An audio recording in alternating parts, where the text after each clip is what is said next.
Assalamualaikum warahmatullahi wabarakatuh. Bismillahirrahmanirrahim. Ashhadu an la ilaha illallah wa ashhadu anna Muhammadar Rasulullah. Allahumma salli ala sayyidina Muhammad wa ala ali sayyidina Muhammad. Rabbi israh li sadri wa yassir li amri wahlul 'uqdatam min lisani yafqahu qawli. Amin. Bismillahirrahmanirrahim. Salam hormatku buat para sahabat-sahabatku dimanapun Anda berada. Semoga saya dan kita semua selalu mendapatkan kesehatan zahir dan batin dari Allah Subhanahu wa ta'ala. Amin ya rabbal alamin. Bismillahirrahmanirrahim. Kali ini melanjutkan pertanyaan di episode yang tadi. Mari kita dengarkan pertanyaannya. Assalamualaikum Pak Ustadz, saya Lili dari Madiun mau tanya, sebenarnya hakikatnya sholat itu apa? Dan yang kedua, sebenarnya apa makna dari bidadari yang selalu identik dengan seorang wanita yang cantik, yang berada di surga dan yang diperuntukkan untuk seorang lelaki yang mentaati perintah Allah? Atas semua penjelasannya saya ucapkan terima kasih. Wassalamualaikum warahmatullahi wabarakatuh. Waalaikumsalam warahmatullahi wabarakatuh. Pertanyaannya babagan surga dan bidadari. Jadi hakikat neraka dan surga itu sudah berlangsung ketika masih ada langit dan bumi, atau neraka dan surga itu berlangsung ketika ada hidup dan badan. Hidup itu langitnya, badan itu buminya. Mari kita bacakan surat Hud ayat 106. A'udzu billahi minasyaitonir rajim. Bismillahirrahmanirrahim. فَأَمَّا الَّذِينَ شَقُوا فَفِي النَّارِ لَهُمْ فِيهَا زَفِيرٌ وَشَهِيقٌ. Artinya, adapun orang-orang yang celaka, maka tempatnya di dalam neraka. Di dalamnya mereka mengeluarkan dan menarik nafas dengan merintih. Maksudnya, hatinya selalu penuh dengan ketakutan dan ketakutan. Takut miskinlah, takut tidak bisa memenuhi kebutuhan hidupnya lah, takut dengan berbagai macam masalah yang tampil di kehidupan kita. Semuanya menyesakkan hati, semuanya menyumpekkan hati, sehingga hidup tidak tenang. Meskipun di dalam ketika kita banyak harta, kita pun juga sumpek mengatur harta-harta itu. Kita sibuk mencipta-cipta apa yang kita inginkan, sehingga di hati kita yang ada hanyalah dunia dan dunia. Dengan dunialah mereka disiksa, kita disiksa di dalamnya. Mari kita lanjutkan ayatnya, surat Al-Hud ayat yang 107. خالدين فيها ما دامت السماوات والأرض إلا ما شاء ربك إن ربك فعال لما يريد. Mereka kekal di dalamnya selama ada langit dan bumi, kecuali jika Tuhanmu menghendaki yang lain. Sesungguhnya Tuhanmu Maha Pelaksana terhadap apa yang dikehendakinya.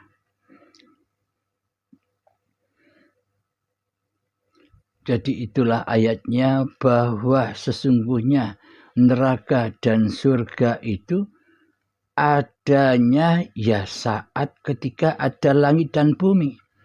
Adanya ya ketika masih ada hidup dan badan ini. Kapan? Ya sekarang ini.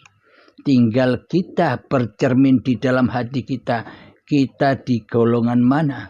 Di golongan kanan atau di golongan kiri? Di golongan para nabi dan rasul, serta golongan para aulia Allah, atau golongan Fir'aun. Hati kita sudah bisa menilai, menghisap diri kita sendiri dengan paparan-paparan yang selama ini disampaikannya. Jadi kita bercermin sendiri di dalam hati, posisi kita masih di dalam neraka ataukah sudah di dalam surga. Posisi hati kita su'ul khotimah atau sudah husnul khotimah. Jadi setelah Anda menyerapi, menyelami, menghayati paparan-paparan yang ada di Uripe Allah channel ini, Anda bisa menimbang-nimbang sendiri di mana makom Anda sekarang. Sesuai pertanyaan tentang babakan bidadari, kami ambilkan dari surat Al-Baqarah ayat yang ke-25. A'udzu billahi minasyaitonir rajim. Bismillahirrahmanirrahim. وبشر الذين آمنوا وعملوا الصالحات أن لهم جنات تجري من تحتها الأنهار كلما رزقوا منها من ثمرة رزقا قالوا هذا الذي رزقنا من قبل وأتوا به متشابها ولهم فيها أزواج مطهرة وهم فيها خالدون. Artinya, dan sampaikanlah berita gembira kepada mereka yang beriman dan berbuat baik, bahwa bagi mereka disediakan surga-surga yang mengalir sungai-sungai di dalamnya. Setiap mereka diberi rezeki buah-buahan dalam surga-surga itu. Mereka mengatakan, inilah yang pernah diberikan kepada kami dahulu. Mereka diberi buah-buahan yang serupa, dan untuk mereka di dalamnya ada istri-istri yang suci, dan mereka kekal di dalamnya.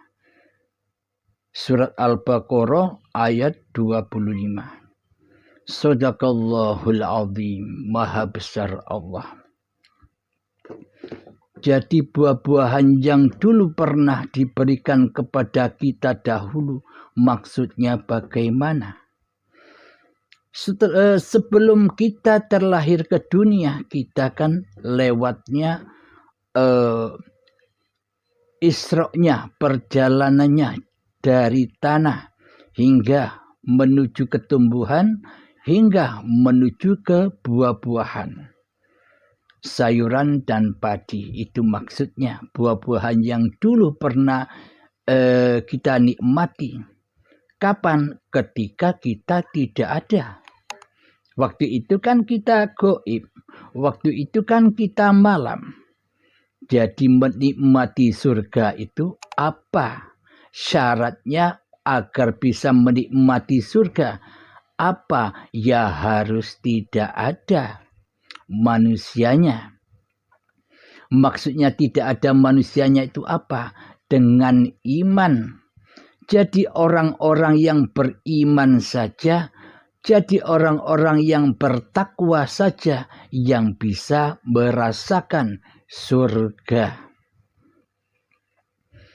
Jadi harusnya bagaimana? Ya harus iman dulu. Ya harus mengenal Allah dulu. Ya harus tahu Allah dulu. Ya harus masuk Islam dulu. Ya harus bersyahadat dulu. Baru bisa masuk surga. Maknanya surga itu adalah alam akhirat. Alam lillahi ta'ala.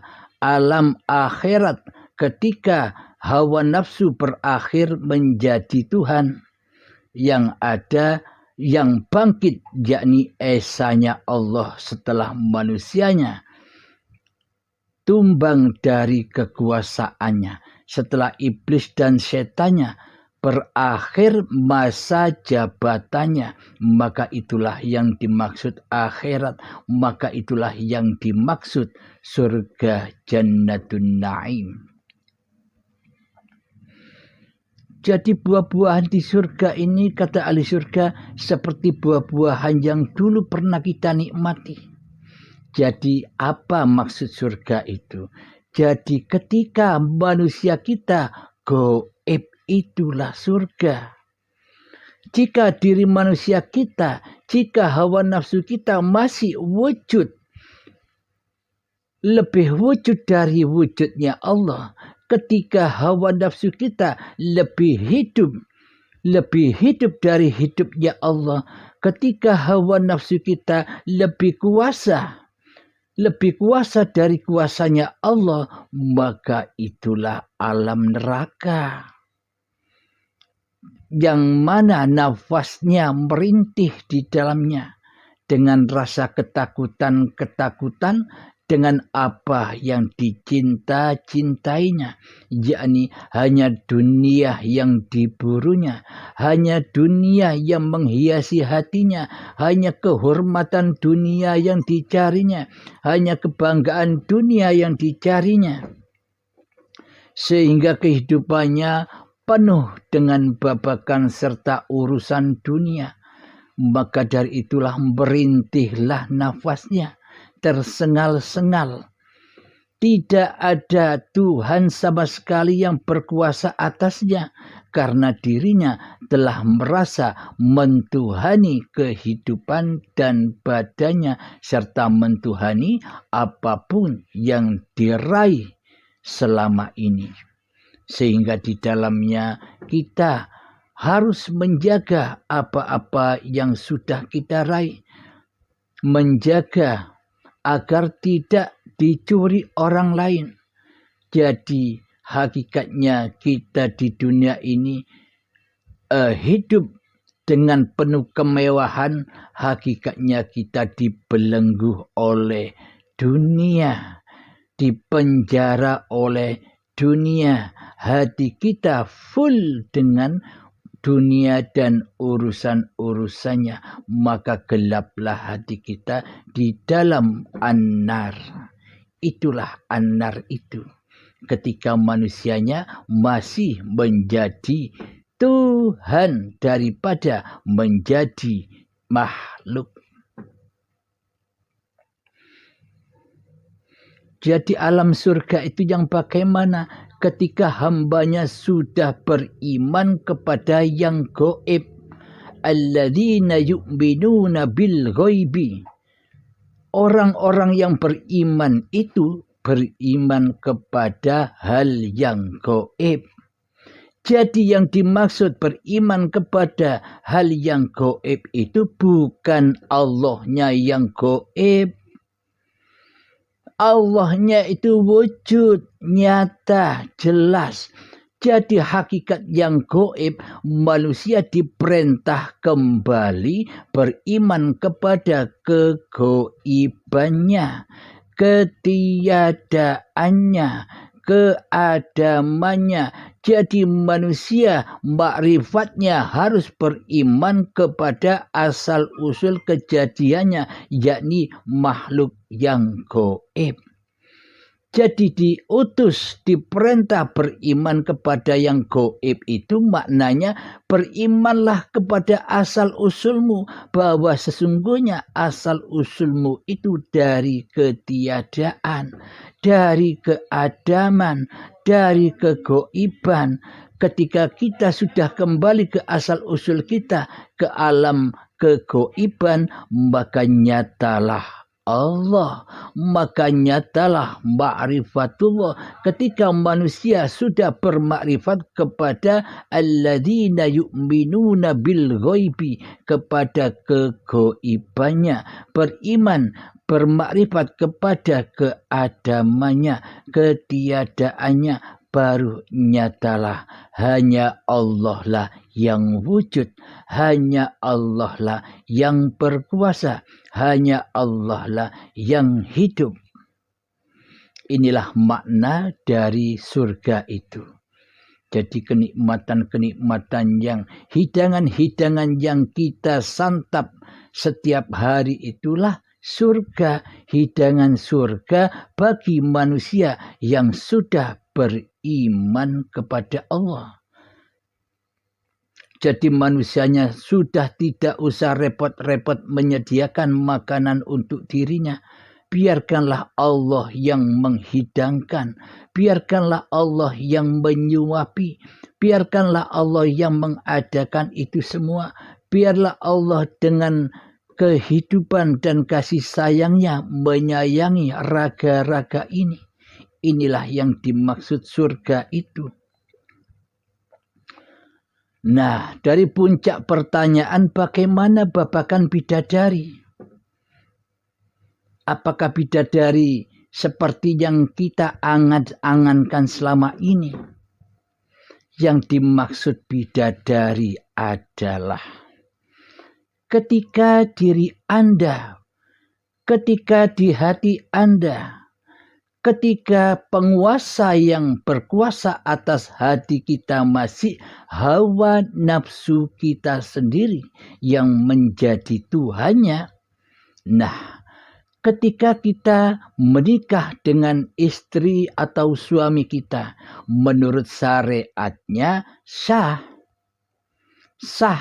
halal menurut syariatnya. Akan tetapi di sisi hakikatnya, di sisi Allah, meskipun menurut syariat itu sah, hukumnya bila suami istri ini berkumpul, maka di sisi Allah tidak sah atau haram atau zina hukumnya. Karena pelakunya adalah Tuhan hawa nafsunya yang merasa melakukan perkumpulan itu, yang merasa melakukan berjamaah itu. Jadi apa yang membuat haram, jadi apa yang membuat dihukumi berzina meskipun menurut syariat sah, akan tetapi di sisi Allah karena manusianya tidak beriman, karena manusianya tidak bertuhan. Bila belum beriman, bila belum bertuhan, berarti kan belum Islam. Jika belum Islam di hatinya, apakah mungkin ketika Anda berkumpul dengan pasangan Anda dihukumi halal? sedangkan Anda tidak Islam di sisi Allah, maka ya tersesatlah jalan-jalan bagi orang-orang yang tidak beriman kepada Tuhan pencipta dirinya. Seluruh amal yang diperbuatnya akan tersesat ketika hawa nafsu masih merajai singgasana hati. Man kana fi hadhihi a'ma fahuwa fil akhirati a'ma wa adallu sabila. Bila di dunia ini buta mata hatinya, maka di akhirat pun akan buta, semakin buta mata hatinya, bahkan tersesat-sesat jalannya. Ini maknanya, bila hati belum beriman kepada Allah, bila hati belum bermakrifat kepada Allah, bila hati belum Islam kepada Allah, maka seluruh apa yang kita lakukan di dalam keharaman, di dalam perzinahan, di dalam kenajisan, karena manusia selama ini mensekutukan Tuhannya dengan dirinya sendiri. Nah, inilah. Jadi meskipun kelihatannya halal di sisi manusia, tapi haram, tapi zina di sisi Allah. Apa alasannya?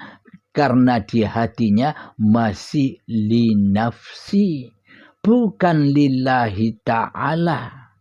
Tidak sesuai dengan perintah Allah yang diemban, yang dibawa, yang disampaikan kepada Kanjeng Nabi Muhammad sallallahu alaihi wasallam.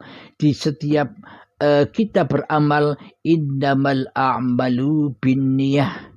Jadi seluruh amal tergantung niatnya. Niatnya di dalamnya terjadi lillahi ta'ala atau linafsi. Silahkan cek sendiri-sendiri. Segala niatan ibadah, segala niatan sholat, segala niatan tindak laku apapun, segala niatan berkumpul dengan pasangan kita, semuanya masih linafsi, bukan lillahi ta'ala. Omongnya doang lillahi ta'ala, tetapi praktek di hati masih linafsi. Itulah yang membuat hukumnya zina. Meskipun di sisi manusia halal hukumnya. Suami istri yang sudah menikah secara syariatnya, akan tetapi secara hakikatnya berzina. Karena bertuhankan hawa nafsunya daripada bertuhankan kepada Allah sebagai pencipta yang menghidupi diri manusianya di hatinya. Nah, jadi jelas bukan? Yang dimaksud bidadari itu adalah ketika kita sudah beragama Islam di sisi Allah, yakni sudah masuk Islam, sudah mengenal Allah, sudah bertemu kepada Allah, sudah beriman kepada Allah, maka nyatalah Allah zat yang disembah. Bila sudah mengenal Allah, jadi menyembahnya ya bisa. Mengabdinya ya bisa, karena Allahnya sudah nyata, karena Allahnya sudah wujud, ditandai sudah tidak nyatanya diri manusianya, ditandai sudah tidak adanya diri manusianya di hatinya, yang ada hanyalah Allah, zat yang mencipta dan yang menguasai badan-badan ini selama ini. Jadi maksudnya bidadari yang cantik-cantik itu adalah ketika suami istri ini sudah masuk Islam. Jadi untuk cara masuk Islam yang secara singkat dan kilatnya melalui baiat bagi orang-orang yang dikehendaki. Bagi orang yang tidak dikehendaki oleh Allah, ya belajarlah sendiri sebisa-bisanya. Pokoknya paparannya sudah disampaikan. tujuan pemaparannya sudah disampaikan. Akan tetapi bila kita belajar sendiri tanpa guru, gurunya, syekhnya adalah YouTube, akhirnya hawa nafsu menyesatkan kepahaman-kepahaman kita. Kita merasa faham, kita merasa sudah bisa sendiri tanpa seorang guru, meskipun belajar lewat syekh YouTube. Anda sudah merasa bisa, Anda sudah merasa mengerti, maka setan yang terkutuk akan menyesatkan kepahaman Anda. Jadi terkadang kepahamannya ini hanya dibuat bekal untuk debat-debatan, hanya dibuat bekal untuk meremehkan orang lain. Karena itulah hawa nafsu yang menjadi syekhnya. Jadi memang di sini tidak ada paksaan, karena Allah lah yang menghendaki masing-masing hati hambanya. Allah maha menunjuki dan Allah maha menyesatkan hambanya.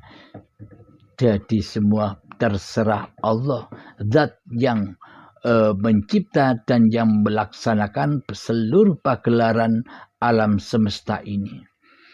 Jadi yang dimaksud bidadari itu ketika syahnya kita beriman kepada Allah, setelah syahnya kita masuk Islam kepada Allah, setelah sahnya syahadat kita kepada Allah, sejak itulah maka hubungan suami istri ini menjadi halal di sisi Allah.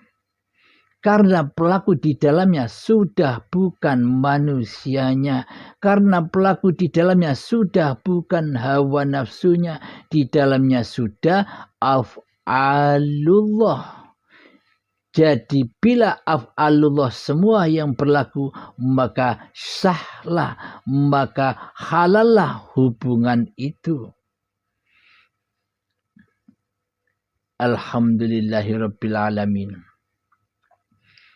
Jadi jelas yang dimaksud bidadari adalah istri-istri kita sendiri yang selama ini berhubungan dengan secara yang kotor atau berzina di sisi Allah, karena di hatinya tidak bertuhankan Allah, melainkan mentuhankan hawa nafsunya. Maka setelah manusia itu bertaubat, beriman kembali kepada Allah, rojiunkan hati dan hidupnya, rojiunkan hidup dan badannya kepada Allah, inilah yang disebut khalifatullah. Jika sudah menjadi khalifatullah, jika sudah beriman, jika sudah bertakwa, maka istri-istri yang dulunya haram buat kita, maka sudah halal hukumnya. Jadi istri-istri kita lah yang tercantik dari bidadari-bidadari yang tercantik di luar sana. Jadi istri kita lah yang dimaksud bidadari itu. Sudah sah berhubungan karena lillahi ta'ala, bukan karena linafsinya. Jadi ketika berhubungan sudah manusianya sudah tak berkuasa lagi berhubungan, karena Allah lah yang memperjalankan, karena Allah lah yang menggelar cerita-cerita setiap diri manusia. Alhamdulillahirabbil alamin. Jadi jelaslah babakan bidadari. Semoga saya dan semoga kita semua selalu difahamkan oleh Allah Subhanahu wa taala lewat paparan demi paparan ini. Semoga kita semua selalu istiqomah, selalu istiqomah berjalan di jalan yang lurus. Alhamdulillahirabbil alamin. Semoga pemaparan ini membawa berkah dan keridhaan Allah Subhanahu wa taala, agar senantiasa membimbing hati kita agar secara kilat datang kepada Tuhannya, agar secara kilat bi'rad kepada Tuhannya. Jadi bila hati sudah demikian, inilah yang dimaksud husnul khotimah. Jadi sebelum mati raganya sudah husnul khotimah, apalagi nanti mati badannya pasti otomatis juga husnul khotimah. Akan tetapi bila sekarang di hati kita masih su'ul khotimah karena kita tidak bertuhan, karena kita tidak mengenal Allah, maka ketika nanti ajal menjemput pun pasti juga su'ul khotimah yang menerima azab benar, azab siksa dan paksanya ketika hidup badan apa yang kita cintai di dalam hati kita dipaksa untuk dilepaskan. Disitulah azab yang pedih. Puncak-puncaknya azab ya di situ. Jadi perbedaannya bila manusia sekarang sudah husnul khotimah berarti saat ini sudah mempersembahkan kembali badan dan hidup ini kepada Allah dengan rela hati, dengan ridho hati tanpa paksaan. Itulah bedanya. Jadi setelah mempersembahkan kembali hidup dan badan ini kepada Allah, maka disitulah surganya. Bagi orang-orang yang belum dikehendaki Allah bertemu Allah saat ini, yakni mata hatinya masih buta saat ini, maka di saat sakaratul maut ya semakin buta dan tersesat-sesat jalannya. Maknanya azab benarnya ya sangat pedih siksanya. Hanya itu perbedaan antara orang yang beriman dan bertakwa dengan orang-orang yang masih menyembah hawa nafsunya sendiri. Alhamdulillahirabbil alamin. Allahumma salli ala sayyidina Muhammad wa ala ali sayyidina Muhammad. Rabbana atina fid dunya hasanah wa fil akhirati hasanah wa qina adzabannar. Rabbana atina fid dunya hasanah wa fil akhirati hasanah wa qina adzabannar. Rabbana atina fid dunya hasanah wa fil akhirati hasanah wa qina adzabannar. Wa sallallahu ala sayyidina Muhammad wa ala alihi wa sahbihi wasallam walhamdulillahi rabbil alamin. Akhirul kalam. Assalamualaikum warahmatullahi wabarakatuh.